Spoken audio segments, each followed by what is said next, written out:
नमस्कार विद्यार्थी मित्रांनो, मी अक्षय म्हात्रे तुमचं स्वागत करत आहे माझ्या यूट्यूब चॅनलवरती. आज आपण 10वी इतिहास राज्यशास्त्र निवडणूक प्रक्रिया धडा 2 याबद्दलचे महत्त्वाचे मुद्दे लक्षात घेणार आहोत. तर पहिला मुद्दा आहे निवडणुकांचे महत्त्व.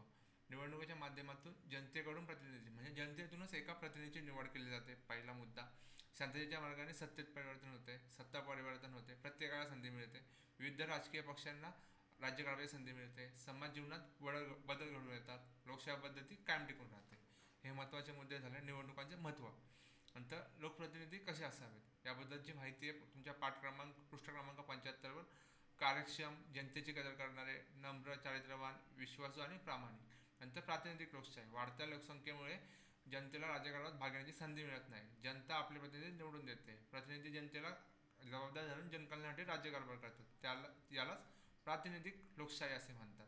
आपण आपल्यातूनच एक प्रतिनिधी म्हणून निवडून देतो आणि तो आपल्या राज्यकारभाराची जबाबदारी पार करतो आणि त्या अशा लोकशाहीला काय बोलतात? प्रातिनिधिक लोकशाही. नंतर निवडणूक आयोग. निवडणूक आयोगामध्ये पहिला मुद्दा आहे निवडणूक आयोग ही स्वतंत्र यंत्रणा. संविधानाच्या कलम 324 अन्वये अस्तित्वात आले. कलम लक्षात ठेवा 324. ही एक स्वतंत्र संकल्पना आहे, म्हणजे स्वतंत्र यंत्रणा आहे. याच्यावर कोणाचाही हक्क नाही, कोणी जुलूम जबरदस्ती करू शकत नाही. 1950 साली निवडणूक आयोगाची स्थापना झाली. निवडणुकीच्या प्रारंभापासून अखेरपर्यंतची सर्व प्रक्रिया पार पाडण्याची जबाबदारी निवडणूक आयोगावर असते. राष्ट्रपती, उपराष्ट्रपती, संसद, विधिमंडळ निवडणुकांसाठी केंद्रीय निवडणूक आयोग आणि स्थानिक संस्थांच्या निवडणुकीसाठी राज्य निवडणूक आयोग. 2 निवडणूक आयोग आहेत, देश पातळीवर केंद्रीय आणि स्थानिक पातळीवर राज्य निवडणूक आयोग.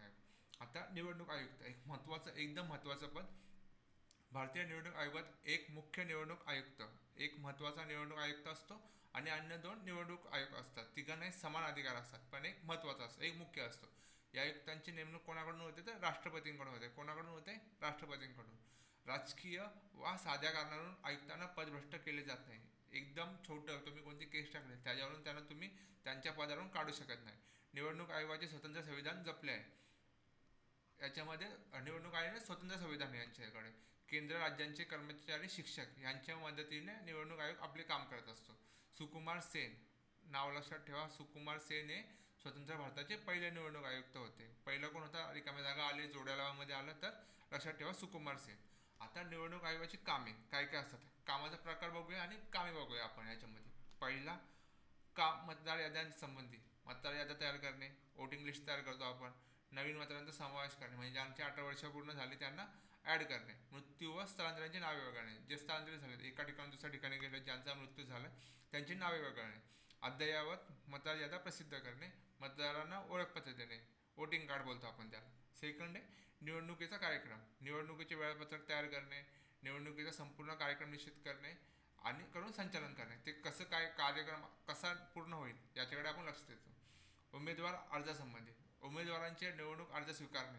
जो कोणी निवडणुकीला उभा आहे त्यांचा अर्ज स्वीकारणे, अर्जांची छाननी करणे म्हणजे अर्ज बरोबर आहेत का ते चेक करणे. पात्र उमेदवारांना निवडणूक लढण्यास परवानगी देणे, जे पात्र आहेत त्यांना परवानगी देणे आणि जे अपात्र आहेत त्यांचे अर्ज फेटाळणे. नंतर राजकीय पक्षांना मान्यता. बहुपक्ष पद्धतीत निर्माण होणाऱ्या नवनव्या पक्षांना मान्यता देणे, जे नवीन पक्ष आहेत त्यांना मान्यता देणे. पक्षांची मान्यता रद्द करणे, राजकीय पक्षांना निवडणूक चिन्ह देणे. आता प्रत्येक पक्षाचं निवडणूक चिन्ह असतं, ते कोण देतं? तर निवडणूक आयोग देतं. 5वा मुद्दा आहे निवडणूक संबंधीची वाद. निवडणूक प्रक्रियेतील सर्व प्रकारचे वाद सोडवणे. आता निवडणुकीमध्ये जे काही वाद होतील प्रतिनिधींचे ते सोडवणे. गैरमार्गाने निवडणूक लढल्यास उमेदवारास अपात्र घोषित करणे. एखाद्या मतदारसंघात पुन्हा निवडणूक घेणे. हे निवडणूक संबंधी वादमध्ये आले. नंतर मतदारसंघाची पुनर्रचना, एकदम महत्त्वाचा क्वेश्चन आहे. मतदारसंघाची पुनर्रचना याच्यामध्ये काय होतं? लोकसंख्येच्या प्रमाणात मतदारसंघाची रचना केली जाते. सध्या लोकसभेचे 543 मतदारसंघ आहेत. निवडणूक आयोगाची परिमान समिती मतदारसंघाची पुनर्रचना करते. तर निवडणूक मतदारसंघ हे निवडणूक आयोगाची परिसीमन समिती पुनर्रचना करते. नंतर आता आपण बघूया निवडणूक प्रक्रिया कशी पार केली जाते.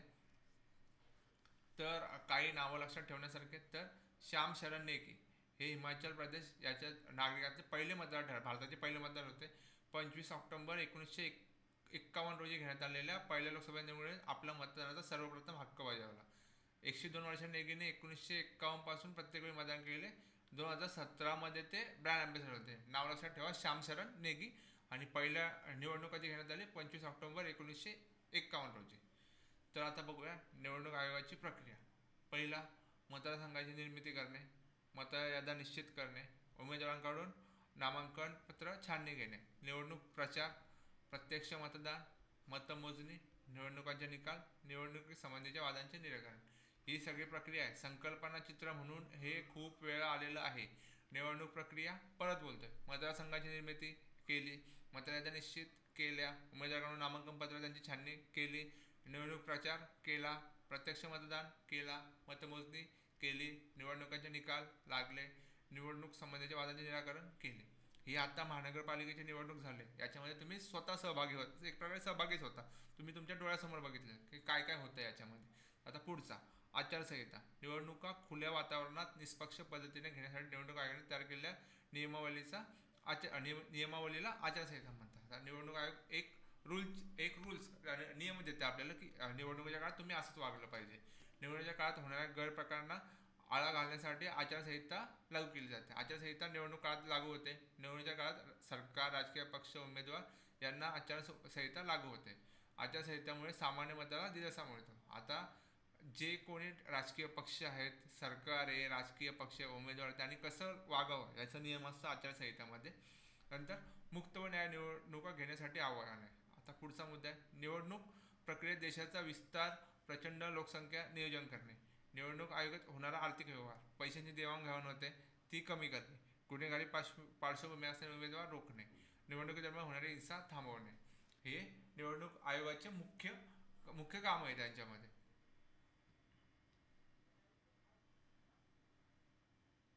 आता निवडणूक सुधारणांची गरज. लोकशाहीचे भवितव्य विश्वासार्हता टिकवण्यासाठी निवडणूक प्रक्रियेत वारंवार सुधारणा होणे गरजेचे असते. निवडणूक प्रक्रियेत दोष त्रुटी सुधारणे आवश्यक असते. याच्यामध्ये लोकांचा विश्वास बसला पाहिजे सरकारवर, संविधानावर. त्यामुळे प्रक्रियेत वारंवार सुधारणा केल्या जातात आणि त्या गरजेच्या आहेत.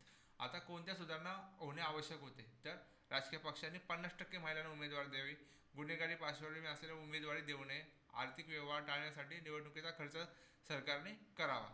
नंतर राजकारणातील घराणेशाहीला आळा घालण्यासाठी उपाययोजना कराव्या, लोकप्रतिनिधींचे कायदे कडक करावे, आचारसंहितेचे संतुलन पालन करावे, या दृष्टीने प्रयत्न करावे. आता आपण पाहूया की काय काय झालं, काय काय बदल झाला मतदानामध्ये. तर पहिले मतपेटी ते ईव्हीएम मशीन. लोकसभेच्या 1951-52 साली झालेल्या लोकसभा निवडणुकीपासून 99पर्यंत निवडणुका मतदानासाठी आपण कागदावर ठसा मारायचो आणि मत टाकायचो. पण 98 दिल्ली विधानसभा 16 मतदारसंघात बॅलेटवर चालणारे ईव्हीएम मशीन आले पहिल्यांदा. 2004च्या लोकसभेच्या निवडणूक प्रथमच देशभर. कधी आली ईव्हीएम मशीन? 2004 साली संपूर्ण देशभर. आता या मशीनवर नोटा, जर आपल्याला कोणाला मत द्यायचं नसेल तर नोटा अधिकार असतो, तो आपण वापरू शकतो. याच्यामध्ये हे नवीन नवीन बदल झालेले आहेत मतदानामध्ये. आता आपण पाहूया ईव्हीएम मशीनचे फायदे काय.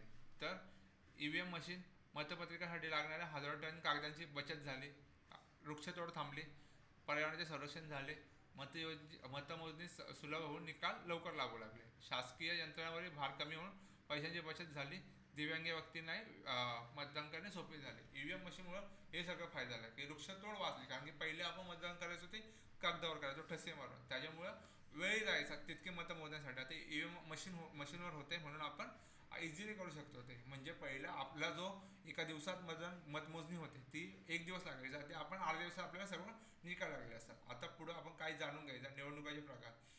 दर 5 वर्षांनी निवडणूक होते, तिला काय बोलतो आपण? सार्वत्रिक निवडणूक. मुदतीच्या आधी सरकार अल्पमतात आल्यास वा पर्यायी सरकार स्थापन करण्याची शक्यता नसल्यास मध्यवर्ती. जर अल्पमत, एखादं सरकार आहे ते अल्पमतात म्हणजे त्यांना पूर्ण मत नाही आहेत, त्यांचे पूर्ण आमदार नाहीत. जर याच्यामध्ये काय असतं, 140 आहेत आमदार, तर तुम्हाला 71 पाहिजे. तुमच्याकडे 71 आमदार खासदार नसतील, मी उदाहरणासाठी सांगतोय, नसतील तर तुम्ही आणि पर्यायी सरकार स्थापन करण्याची शक्यता नसल्यास आपण मध्यावधी निवडणूक 5 वर्षाच्या आत कधी पण घेऊ शकतो, तिला बोलतो आपण मध्यावधी निवडणूक. निर्वाचित सदस्याने राजीनामा दिल्यास त्याचा मृत्यू झाल्यास मतदारसंघात पोटनिवडणूक होते. एखादा सदस्य त्यांनी राजीनामा दिल्यास किंवा त्याचा अचानक मृत्यू झाल्यास पोटनिवडणूक घेतली जाते. निर्वाचित सदस्याने पक्षांतर केले तर पक्षांतर बंदी कायद्याने सभासदत्व संपुष्टात येते. एका पक्षातून दुसऱ्या पक्षात गेला तर त्याचं पद संपुष्टात येतं आणि पोटनिवडणूक घेतली जाते. तर हा होता दुसरा धडा आपला निवडणूक प्रक्रिया. याच्यामध्ये खूप महत्त्वाचे पॉईंट आहेत ते मी सांगितले. इतकेच महत्त्वाचे पॉईंट आहेत. याच्यावर दुसरा आणि तिसरा धडा खूप इम्पॉर्टंट आहे. आता दुसऱ्या धड्यात काय काय येणार आहे ते मी सांगितलेलं आहे तुम्हाला. ही व्हिडिओ तुम्हाला आवडली असेल चॅनलला लाईक शेअर सबस्क्राईब नक्की करा. तुमच्या मित्रमैत्रिणींपर्यंत आपल्या चॅनलला पोहोचवा. धन्यवाद.